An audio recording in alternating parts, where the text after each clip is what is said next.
Guru Gembul menuduh tradisi penghormatan di pesantren sebagai bentuk feodalisme. Anggapan ini disandarkan pada fakta bahwa seorang murid mencium tangan gurunya sambil menundukkan badan. Bahkan ada yang ngesot. Apakah tuduhan ini benar? Tunggu dulu. Mari kita uji terlebih dahulu. Apakah pertanyaan itu tepat? Pertama, jika guru Gembul ingin mengkritik tradisi penghormatan di pesantren, maka seharusnya ia mempelajari dulu sebab mengapa santri begitu menghormati kiai atau gurunya. Guru Gembul juga harus menjelaskan apa itu feodalisme. Jika ia melabelkan sistem sosial masa lalu pada masyarakat pesantren tanpa alasan yang jelas, kritiknya menjadi tidak tepat, bahkan bisa fatal. Sebab pengikutnya di media sosial bisa mengimani tuduhan itu tanpa memahami konteks, membuat kenyataan makin kabur dan melahirkan kebencian tanpa dasar. Penghormatan santri kepada guru bukan sekedar hormat dari yang muda kepada yang tua, tetapi tradisi ini punya basis epistemologis. Penghormatan ini bersumber dari ajaran agama Islam dan kitab-kitab klasik. Guru dipandang sebagai perantara ilmu, dan ilmu adalah cahaya yang menuntun manusia menuju jalan Allah.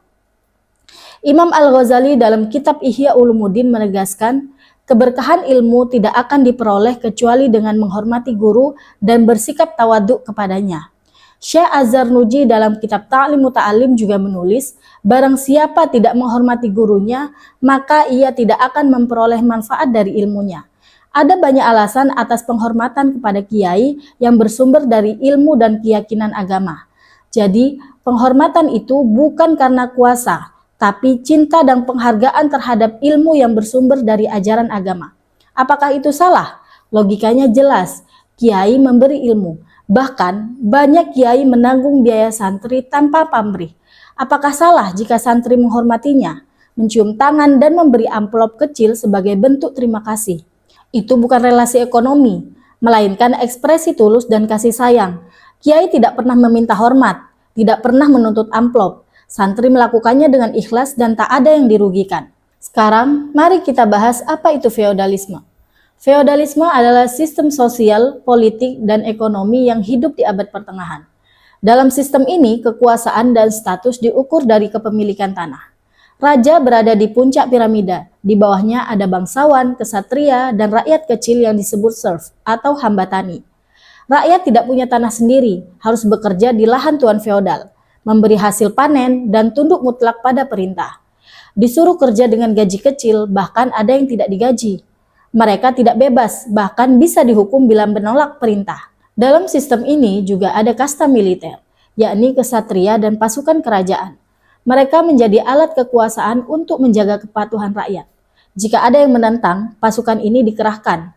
Hukuman bagi pemberontak bisa sangat kejam seperti perampasan harta, pengusiran, hingga hukuman mati. Kekerasan menjadi bagian dari mekanisme sistem itu sendiri, agar rakyat tetap tunduk.